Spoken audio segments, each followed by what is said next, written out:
Hello there, you beautiful people, and welcome to this lecture on list comprehensions. Now, list comprehensions are as close as you can get to magic, as far as programming goes anyway, just to their pure simplicity but raw power. In this lecture, you're going to learn what a list comprehension is and how to perform one for yourself. Let's go. So what the heck is a list comprehension?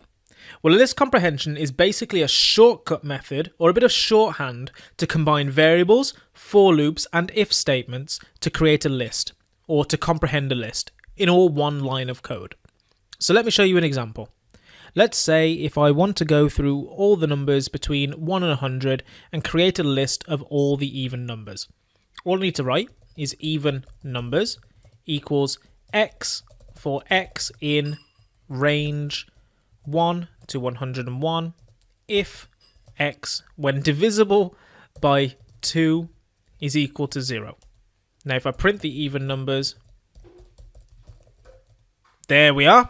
We've done in one line of code, we have made for every number between 1 and 100 all the even numbers. Now tell me that isn't magic, right? I mean, look at that one line of code, come on. So how does this work? Well, first of all, we have a variable, okay, which we're going to call x. And then this variable x is what is going to be stored in the list, okay?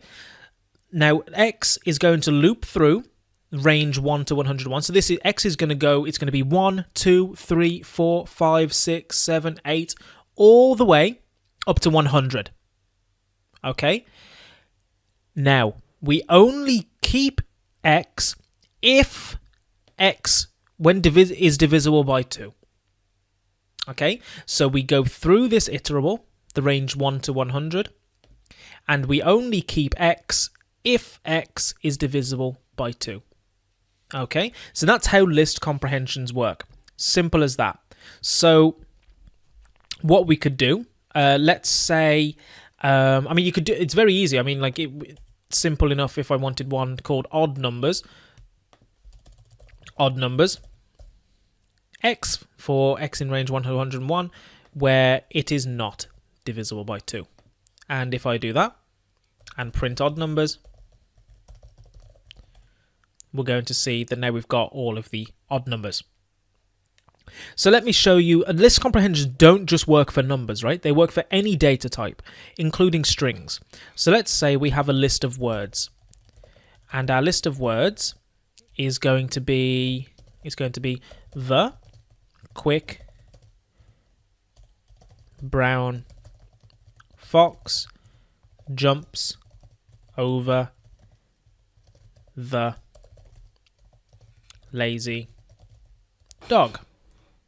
Okay, now I'm going to make another list which is called answer, and that is going to have a kind of it's going to be a list of lists, right? And I'm going to call it w.upper. Let me move my mouse out of the way. w.upper, w.lower, and the length of w. Now, what's w? Well, this is what we tell it now. For w in words. Okay, so w is going to become each word. It's going to become the, then it's going to be quick, then it's going to be brown, then it's going to be fox, then it's going to be jumps, then it's going to be over, then it's going to be the, then it's going to be then it's going to be lazy, then it's going to be dog. Okay, and what we're going to store in our list is another list which contains the uppercase version of the word, the lowercase version of the word, and the length of the word. So let's see that now. Print answer, uppercase, lowercase, length, uppercase, lowercase, length, uppercase, lowercase, length. Okay, now you see the way that it's a list of lists, which is absolutely unbelievable. But the reason I just want to hammer home, why have we got a list of lists?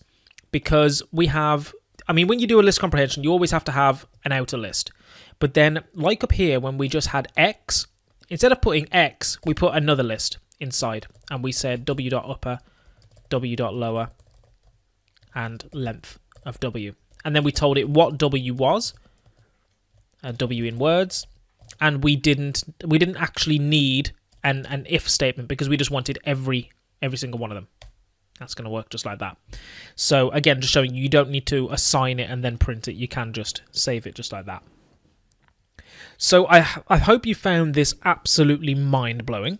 List comprehensions just really show off Python's ease of use, but incredible power, and let that shine through. And they make creating lists super, super easy once you get them down. Now, when you have your list, you can of course feed that into other for loops for more processing, and that's just going to depend on what you want to do. But I'll leave that witchcraft for another day. Up next, we have a project instead. Now, in the project, we're going to create a Pig Latin translator. This is a funny word translator that's going to convert words into a secret code called Pig Latin that will not only combine our knowledge of loops, but it's also going to make you giggle and give you some fun with your friends. So for that, I'll see you in the next video.